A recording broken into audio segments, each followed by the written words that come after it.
एक बार फिर से आप सभी का स्वागत है। हम अध्ययन कर रहे हैं मती रचित सुसमाचार का और अब समय है कि हम उसके 17वें अध्याय उसके 22वें वचन से आगे का अध्ययन करें। मेरे प्यारे भाई बहनों, यहाँ 22वें और 23वें वचन में हम एक बार फिर से देखते हैं प्रभु यीशु मसीह पुनः अपने मृत्यु और जी उठने की यहाँ भविष्यवाणी करते हैं। और ये दूसरी बार है मती रचित सुसमाचार के अनुसार कि प्रभु ने अपने चेलों के बीच में यहाँ ये भविष्यवाणी की है कि मनुष्य का पुत्र मनुष्यों के हाथ में पकड़वाया जाएगा, वे उसे मार डालेंगे और वह तीसरे दिन जी उठेंगे। इस पर वे बहुत उदास हुए। इस बार भी वो उदास हुए। तो यहाँ पर हम क्या देख रहे हैं कि प्रभु कंप्लीट बात कह रहे हैं। प्रभु केवल ये नहीं कह रहे हैं कि वो मुझे मार डालेंगे, प्रभु कह रहे हैं वह तीसरे दिन जी उठेगा, और वो फिर भी उदास हो रहे हैं। मेरे प्यारे भाई बहनों, यही होता है अधूरा विश्वास करना कि हम जब इस धरती पर होते हैं तो हम केवल इस धरती की बातों और उसकी चीज़ों की कसौटी पर ही अपने विश्वास को तोलते हैं, या प्रभु यीशु मसीह को हमने क्यों ग्रहण किया है। केवल हम ये चीज़ देखते हैं कि हमारे जीवन में यहाँ ये निर्बलता आ गई, हमारे जीवन में यहाँ ये बीमारी आ गई, हमारे जीवन में यहाँ ये क्लेश आ गया, केवल यही देखते हैं। लेकिन वो वादा नहीं सोचते, उस आशा पर विश्वास नहीं करते कि वो हम उसी के समानता में जी उठेंगे। तो यहाँ चेले भी अभी पवित्र आत्मा की अधीनता में नहीं है, प्रभु के साथ तो जरूर हैं, और पवित्र आत्मा की अधीनता उन्हें पेंतकुस्त के दिन मिलेगी प्रभु यीशु मसीह के स्वर्ग आरोहण के बाद। हम जानते हैं प्रभु के साथ तो हैं, लेकिन फिर भी वो अभी पवित्र आत्मा की अधीनता में या पवित्र आत्मा की सहभागिता में नहीं है, उसकी सामर्थ्य में नहीं है। और इसी कारण से वो दुनियावी बात ज्यादा सोच रहे हैं कि प्रभु को वो मार डालेंगे, इस पर वो उदास हो रहे हैं। लेकिन वो तीसरे दिन जी उठेगा, इस पर वो अभी अपनी आशा नहीं लगाए हुए हैं, उस पर वो पक्का विश्वास नहीं कर रहे हैं। ऐसे ही मेरे प्यारे भाई बहनों, जब हम पवित्र आत्मा की अधीनता में होते हैं तब संसारिक बातों पर अपना मन नहीं लगाते, उस पर ध्यान नहीं देते। उसके लिए तो हम प्रार्थना करते हैं, प्रभु को निवेदन देते हैं, लेकिन हम अपना मन उस जीवित आशा पर लगाते हैं जिसके द्वारा हम आनंदित होते हैं। तो मेरे प्यारे भाई बहनों, यदि हम पवित्र आत्मा की अधीनता स्वीकार करते हैं तो हम इस वर्ड पर ज्यादा ध्यान देंगे। एक कंपैरिजन में कर रहा हूं कि वह तीसरे दिन जी उठेगा, तो इस बात पे हम ज्यादा ध्यान देंगे कि हम मरेंगे तो शरीर के द्वारा, लेकिन प्रभु की समानता में जैसे वो जी उठा वैसे ही हम भी जी उठेंगे, और यही हमारे आनंद का कारण होता है। आगे मेरे प्यारे भाई बहनों, बहुत ही इंपॉर्टेंट बात है। यहाँ 24वें वचन में हम देखते हैं कि जब वो कफरनहूम पहुंचे तो मंदिर का कर लेने वाला पतरस के पास आकर लेने वाले ने पतरस के पास आकर के पूछा कि क्या तुम्हारा गुरु मंदिर का कर नहीं देता? चेलों ने कहा हाँ देता है। तो यहाँ ये मंदिर का कर क्या है, पहले तो हमें समझना होगा। देखिए अभी हम जब 22वें अध्याय को पढ़ते हैं तो वहां 15वें वचन से लेकर 22वें वचन तक कैसर को कर देने का विषय है कि क्या कैसर को कर देना उचित है या नहीं। ठीक है, तो यहां हम दो प्रकार के कर देख रहे हैं। एक कर का मतलब टैक्स टैक्स देख रहे हैं। एक टैक्स है मंदिर का टैक्स, और एक टैक्स है, अभी हम 22वें अध्याय में पढ़ेंगे, वो सीजर का, जो रोमी साम्राज्य का राजा है, उसका टैक्स है। तो ये मंदिर का टैक्स क्या है? देखिए, अभी मैंने आपको बताया कि ये जो इस वक्त राजा है वहां, ये राजा यहूदियों का राजा नहीं है, इनका अलग राज्य नहीं है, वरन वो रोमी साम्राज्य की अधीनता में है, उसके अंडर में है। असली राजा कौन है? सीजर है, जो सभी राजाओं के ऊपर सबसे बड़ा, जैसे बोल सकते हैं, साम्राज्य है। तो यहां पर मंदिर से भी राजा टैक्स लेता था। ठीक है, मंदिर में केवल पहले क्या होता था, 10वां अंश ही दिया जाता था, लेकिन ये टैक्स अलग से है, जिसे मंदिर का टैक्स कलेक्टर जो था, जो उसे लेने वाला होता था, वो इकट्ठा करके राजा तक मंदिर का टैक्स पहुंचाता था, ताकि यहूदी लोग वहां पर जो भी अपनी आराधना है, जो बलि विधान है, वो उसे कर सके। तो राजा ने इसे करने के लिए उन्हें जो है टैक्स पर दिया था कि आपको मुझे टैक्स देना होगा यहूदी लोगों को, अगर यहां पर ये कार्य करना है। तो ये मंदिर का टैक्स एक अलग से लिया जाता था। ठीक है, आप लोग समझ गए। अब यहां पर क्या बात हो रही है? चेले कहते हैं हाँ देता है। जब वह घर में आया तो यीशु ने उसके पूछने से पहले ही उससे कहा, शिमोन तू क्या सोचता है, पृथ्वी के राजा महसूल या कर या टैक्स किन से लेते हैं, अपने बेटों से या फिर परायों से? पतरस ने उनसे कहा परायों से। तो यीशु ने उससे कहा तो पुत्र बच गए। अर्थात प्रभु यहाँ ये कह रहे हैं कि परमेश्वर, ये जो हम टैक्स दे रहे हैं, ये हम परायों को दे रहे हैं। कई बार होता है कि हम लोग ये पूछते हैं कि ये चीज़ हम करें या ना करें, लेकिन कभी कभार क्या होता है, मतलब कोई चंदा लेने आ रहा है, सामाजिक चीज़ों के लिए कोई चंदा लेने आ रहा है, तो हम वहाँ बड़े ही विचलित हो जाते हैं कि ये देना चाहिए कि नहीं। वो हम परमेश्वर को नहीं दे रहे हैं, वो परायों को दे रहे हैं। परमेश्वर हमसे कुछ नहीं लेगा, परमेश्वर अपने पुत्रों से कुछ नहीं लेगा, अपनी संतानों से कुछ कोई दाम नहीं लेगा, वरन वो उल्टा अपने पुत्र को बलिदान करके दाम चुकाएगा। सेंत मेत में फ्री ऑफ कॉस्ट, बिल्कुल फ्री वो हमें अपने अनुग्रह और अपने प्रेम के द्वारा हमें अनंत जीवन देता है। वो हमसे कोई भी किसी भी प्रकार का टैक्स नहीं लेता। और आजकल मैं देखता हूं कि टैक्स के नाम पर ही आज 10वां अंश लोगों से मांगा जा रहा है। 10वां अंश का डर दिखा करके, उसके श्राप का डर दिखाकर या उसकी आशीषों का लाभ का लालच देकर लोगों से 10वां अंश लिया जा रहा है। परमेश्वर हमसे कुछ नहीं चाहता, परमेश्वर केवल अपने राज्य के कार्यों के कर्तव्य चाहता है। और आज हम जो, जैसे मैंने आप लोगों को बताया कि दान जो है 2 प्रकार के होते हैं, एक भलाई का दान और एक कर्तव्य का दान। भलाई का दान वो है जो हमारे चरित्र में है कि हम अपने भाई की, अपने पड़ोसी की सहायता करें, उसकी मदद करें, यदि हम कर सकते हैं उसकी हम सुधि लें। और कर्तव्य का दान वो है जो प्रभु के राज्य के लिए हम देते हैं। ठीक है, तो परमेश्वर हमसे कोई कर नहीं लेता, हमसे किसी पुत्र बच गए, यहां लिखा है पुत्र बच गए, लेकिन प्रभु यहां फिर भी क्या करते हैं, ऐसा ना हो कि जो वो लोग हैं प्रभु को बदनाम करें कि देखो ये मंदिर को बचाना नहीं चाहता, क्योंकि प्रभु के लिए वो मंदिर उस वक्त वो बताना चाहता है, जैसे हम 23वें अध्याय में पढ़ेंगे, 24वें अध्याय में इसी मत्ती रचित सुसमाचार में, कि इस मंदिर को ढहा दो।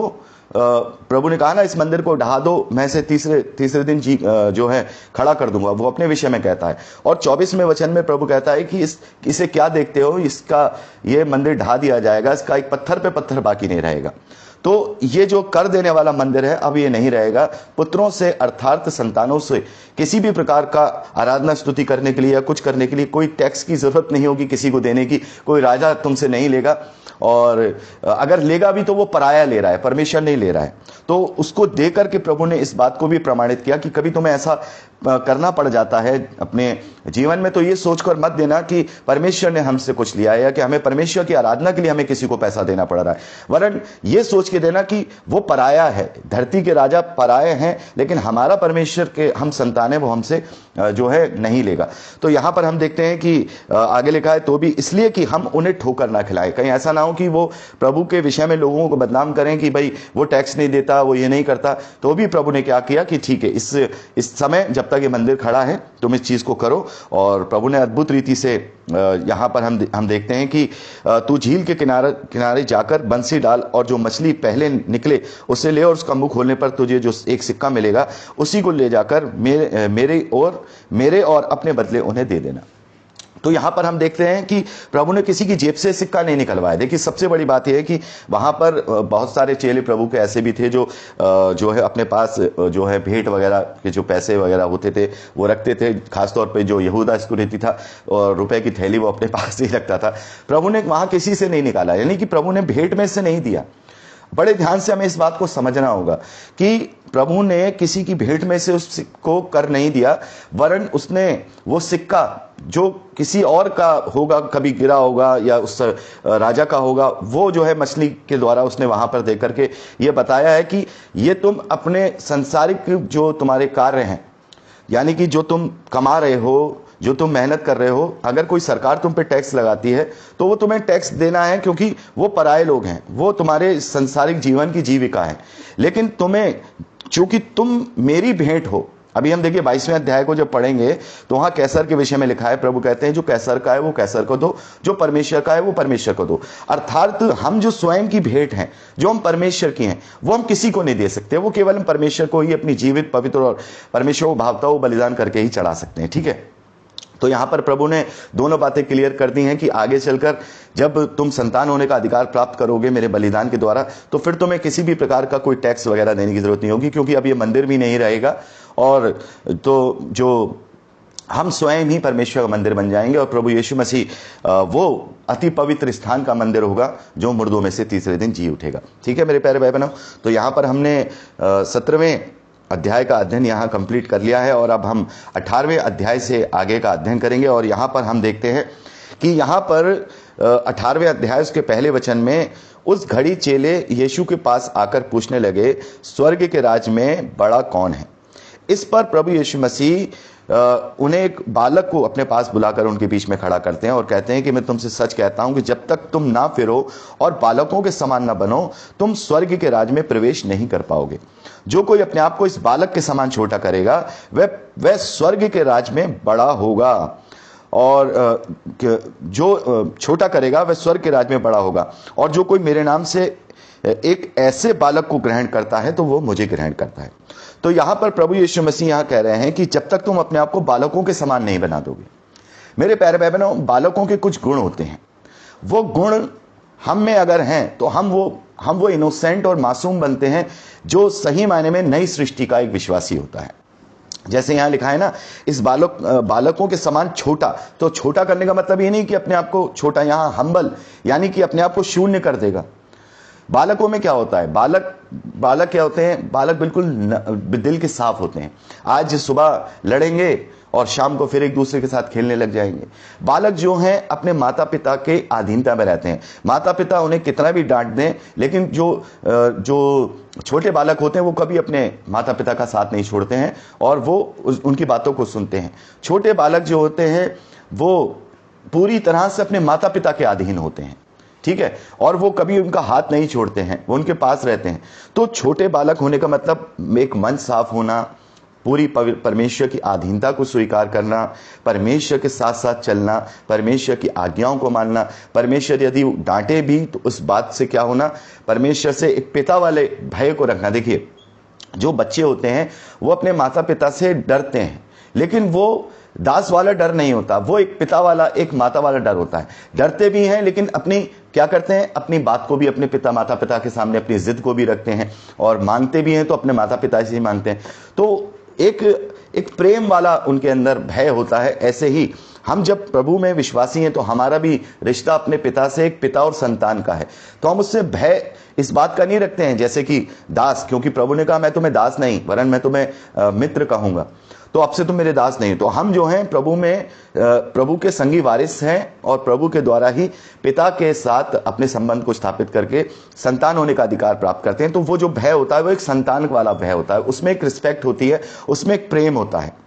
तो अपने आप को बालकों जैसा बनाओगे तभी तुम क्या करोगे, अपने आप को नम्र बना दोगे, अपने आप को हम्बल बना दोगे, तभी तुम क्या करोगे, स्वर्ग के राज में बड़े हो जाओगे, बड़े किए जाओगे।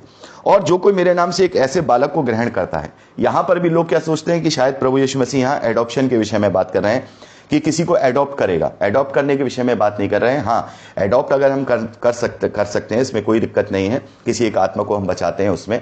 लेकिन यहाँ प्रभु एडॉप्शन के लिए नहीं कह रहे हैं, किसी को गोद लेने के लिए नहीं कह रहे हैं कि कोई ग्रहण करता है। अर्थात बालकों के गुणों को जो कोई ग्रहण करता है, बालकों की बातों को जो ग्रहण करता है, बालक ऐसे ही स्वर्ग के राज्य में होंगे।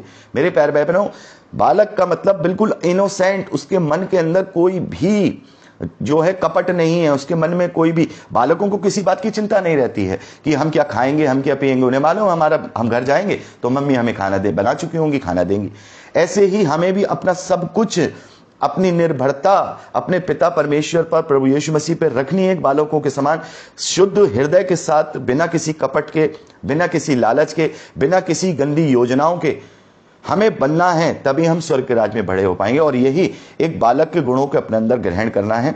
जो कोई ऐसा करता है, प्रभु उसको कहते हैं कि वो स्वर्ग के राज में बड़ा किया जाएगा। तो यहाँ पर हमने 5वें वचन तक का अध्ययन कंप्लीट किया है, और अब हम 6ठे वचन से आगे का अध्ययन करेंगे अगली रिकॉर्डिंग में। परमेश्वर हम सबको आशीष दे।